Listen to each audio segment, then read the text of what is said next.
عليه توكلت وهو رب العرش العظيم. اللهم صل علی سیدنا محمد وعلی آل سیدنا محمد وبارک وسلم. جس طرح آپ حضرات کو معلوم ہے کہ شافیہ سوشل میڈیا کا جو ڈیجیٹل چینل ہے عرش، اس کے اوپر ہماری محنت جاری ہے کہ کسی طرح امت مستحب اعمال یا من گھڑت اعمال کے سہر سے نکل کر مسنون اعمال کی طرف لوٹ آئے، کیونکہ اللہ رب العزت نے ہماری دونوں جہاں کی جو کامیابی ہے وہ حضور علیہ الصلوۃ والسلام کی غلامی میں رکھی ہے. اور حضور علیہ الصلوۃ والسلام کی غلامی کے لیے شرط کیا ہے؟ قل ان کنتم تحبون اللہ فاتبعونی یحببکم اللہ، یعنی اتباع رسول علیہ الصلوۃ والسلام اللہ نے شرط لگائی ہے. تو یہ شرط تبھی پوری ہوگی کہ ہم وہ اعمال کریں جو اللہ کے نبی علیہ الصلوۃ والسلام نے ہمیں بتلائے ہیں.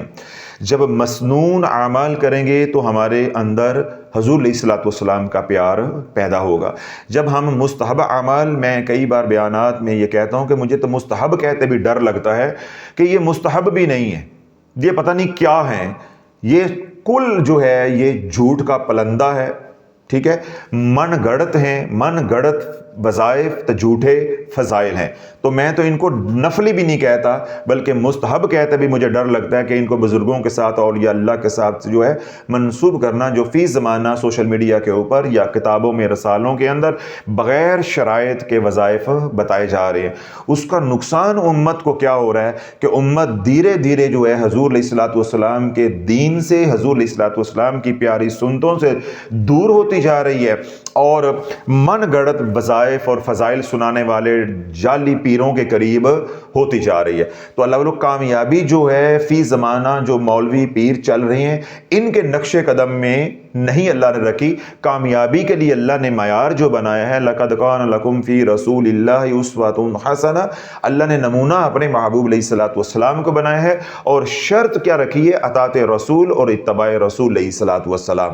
تو جب کوئی مجھے پریشانی ہے، تکلیف ہے، غم ہے، بیماری ہے، کوئی حاجت ہے، اس کا حل جب اللہ کے نبی علیہ الصلوۃ والسلام نے بتا دیا اور میرے تک وہ پہنچ گیا ہے تو اللہ والو بحیثیت امتی، بحیثیت کلمہ گو، بحیثیت حضور علیہ الصلوۃ والسلام کا غلام، میرا یہ فرض ہے کہ میں حضور کے طریقے کو ترجیح دوں، نہ کہ اپنے پیر کو، اپنے رسالے کو، اپنی کتاب کو یا کسی چینل کو ترجیح دوں.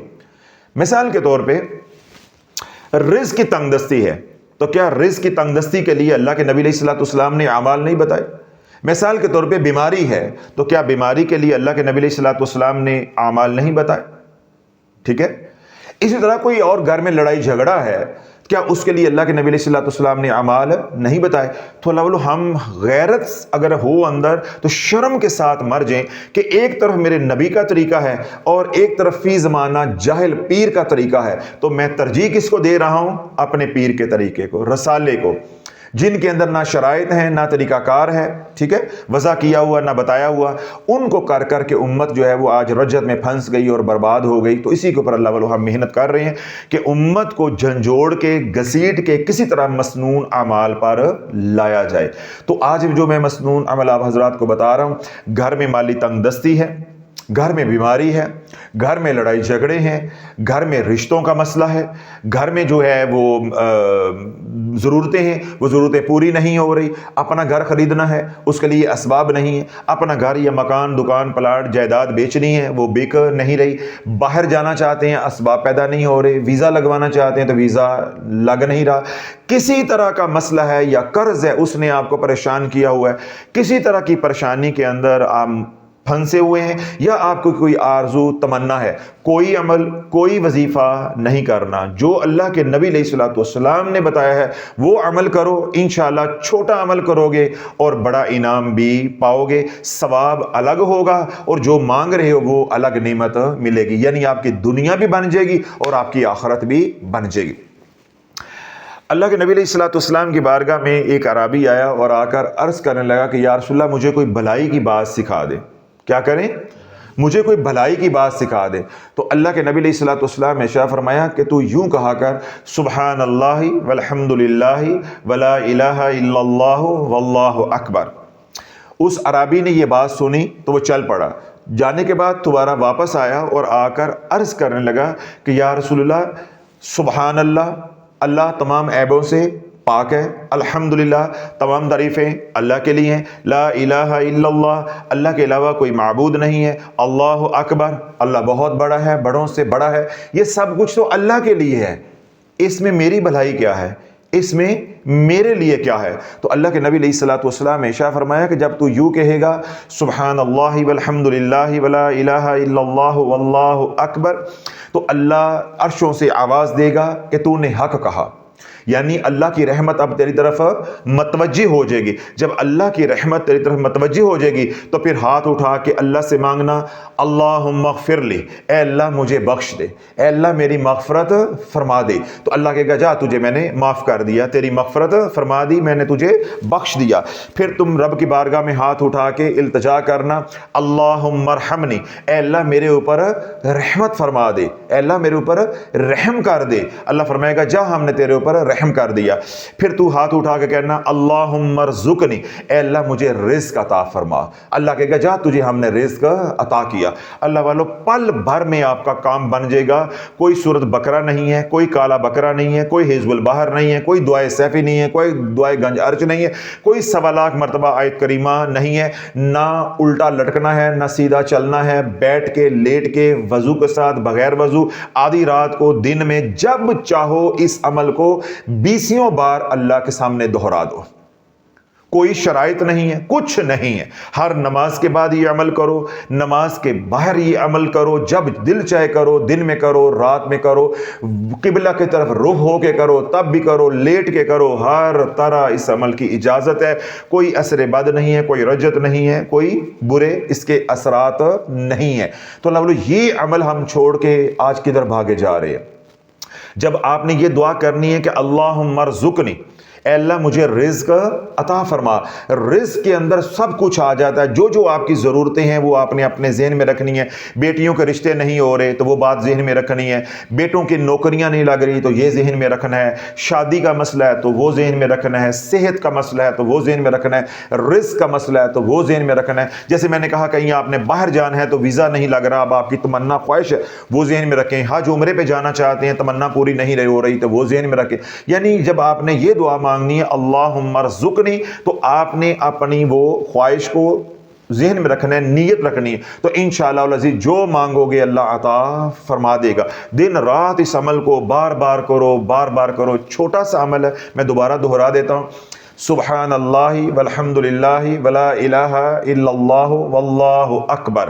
جب یہ پڑھ لیا سبحان اللہ والحمد للہ ولا الہ الا اللہ واللہ اکبر، پھر ہاتھ اٹھا کے رب کی بارگاہ میں عرض کریں گے اللہم اغفر لی، اللہ کیا فرمائے گا جا تجھے ہم نے بخش دیا۔ پھر کہنا اللہم ارحمنی، اے اللہ میرے پہ رحم فرما، رب فرمائے گا جا ہم نے رحم کر دیا۔ پھر وہ باتیں جو مانگنی ہیں، جو تمنائیں دعائیں وہ ذہن میں رکھ کے اللہم ارزقنی، اے اللہ مجھے رزق عطا فرما، اللہ کہے گا جا ہم نے رزق عطا کر دیا، جا ہم نے تیری بیٹی کا رشتہ کروا دیا، جا ہم نے تیرا ویزا لگوا دیا، جا ہم نے تجھے شفا دے دی، جا ہم نے تیرا رزق کشادہ کر دیا۔ اس یقین کامل کے ساتھ اللہ والو اس عمل کو کرنا ہے۔ یہ عمل، یہ کلمہ سبحان اللہ والحمد للہ ولا الہ الا اللہ واللہ اکبر اتنی شان والا ہے۔ سبحان اللہ والحمد للہ ولا الہ الا اللہ واللہ اکبر ولا حول ولا قوت الا باللہ العلی العظیم۔ اللہ کے نبی علیہ الصلوۃ والسلام نے ارشاد فرمایا کہ جو یوں پڑھتا ہے، رب فرشتوں کو مخاطب کر کے ارشاد فرماتا ہے اے فرشتوں دیکھو میرا بندہ مطیع ہو گیا ہے، میرا بندہ فرما بردار ہو گیا ہے، میرا بندہ مطیع ہو گیا ہے، میرا بندہ فرما بردار ہو گیا ہے، اب مجھے پرواہ نہیں ہے، اس کے جتنے بھی گناہ ہوں میں نے سب معاف کر دیے اور اس کی حاجتوں کو میں نے پورا کر دیا ہے۔ تو اللہ ایک بار یہ پڑھنے پہ، تو اللہ کے نبی علیہ الصلوۃ والسلام نے اول حصہ اس کا پڑھا ہے، سبحان اللہ والحمد للہ ولا الہ الا اللہ واللہ اکبر۔ جو عمل میں نے بتایا ہے اس کے اندر یہ اتنا ہی ہے۔ حضور علیہ الصلوۃ والسلام جب معراج پہ تشریف لے کے گئے تو اللہ کے نبی علیہ الصلوۃ والسلام ارشاد فرماتے ہیں کہ میں نے ایک سمندر دیکھا، اس کی حدود و قیود کا مجھے علم نہیں ہے، اللہ ہی جانتا ہے وہ مشرق میں کتنا ہے، مغرب میں کتنا ہے، شمال میں کتنا ہے، جنوب میں کتنا ہے۔ تو میں نے اس سمندر کے کنارے ایک فرشتے کو دیکھا جو پرندہ نما تھا۔ تو جب بندہ کہتا ہے سبحان اللہ تو وہ فرشتہ جو ہے، وہ پرندہ جو ہے وہ حرکت کرتا ہے۔ جب بندہ کہتا ہے الحمدللہ تو وہ فرشتہ جو ہے وہ اپنے پر پھیلاتا ہے۔ جب بندہ کہتا ہے لا الہ الا اللہ تو فرشتہ جو ہے وہ پرواز کرتا ہے۔ جب بندہ کہتا ہے اللہ اکبر تو وہ ہوتا زن ہو جاتا ہے، اپنے آپ کو پانی میں سمندر کے اندر گرا دیتا ہے۔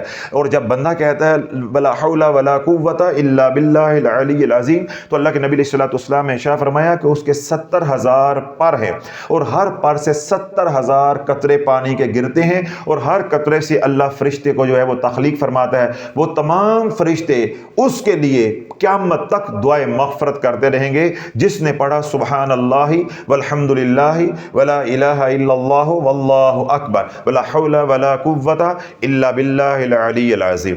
بات سمجھ آ رہی ہے؟ تو اللہ بولو یہ اتنا مبارک جو ہے وہ عمل ہے جس نے ایک بار محض کہا، ایک بار سبحان اللہ، ایک مقبول حج کا ثواب ہے، ایک مقبول حج کا ثواب ہے۔ تو اللہ والو یہ عمل قیمتی چھوڑ کے تو ہم نے پیچیدہ اعمال کرنے نہیں، ہم اللہ کے نبی علیہ الصلوۃ والسلام نے جو اعمال بتائے ہم وہ کریں گے۔ اہل ایمان کی غیرت ہی گوارا نہیں کرتی کہ کلمہ ہم نے پڑھا ہے کملی والے کا اور اعمال ہم کریں رسالے کے، کتابوں کے، جھوٹے پیروں کے اور جھوٹے اعمال، جھوٹے فضائل، نہیں، یہ نہیں ہو سکتا۔ کلمہ بھی کملی والے کا اور اعمال بھی کملی والے کے کریں گے انشاءاللہ العزیز۔ تو جو عمل میں نے بتایا ہے اس میں یہ تیسرا کلمہ پورا نہیں ہے، اس میں اتنا ہی ہے کیونکہ حدیث پاک کا یہ عمل ہے، مسنون عمل ہے، اس کے اندر نہ ہم کمی کر سکتے ہیں نہ ہم اضافہ کر سکتے ہیں۔ اگر ہم یہ اعتراض کریں کہ کلمہ پورا پڑھ لیں تو حدیث میں پورا نہیں آیا، تو ہم نے جب اس کو اپنی منمانی کریں گے تو یہ عمل مسنون نہیں رہ جائے گا، یہ پھر عمل ہمارا بن جائے گا، اسی سے تو ہم آپ کو نکال رہے ہیں۔ لیکن فضائل میں نے سارے آپ کو سنا دیے، بتا دیے مختصر وقت کے اندر کہ جب عمل آپ کریں گے اس وقت محض آپ اتنا ہی پڑھیں گے سبحان اللہ والحمد للہ ولا الہ الا اللہ واللہ اکبر، پھر ہاتھ اٹھا کے دعا کریں گے اللہم اغفر لی، اللہم ارحمنی، اللہم ارزقنی، ٹھیک ہے؟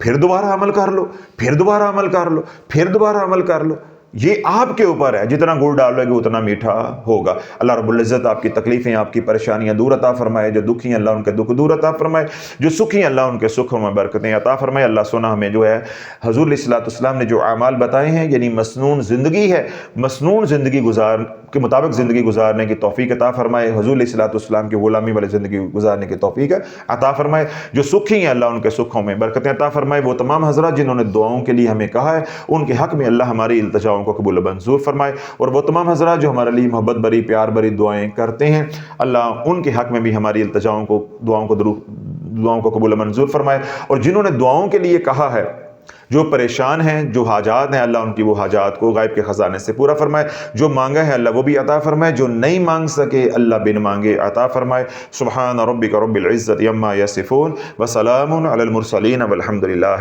رب العالمین۔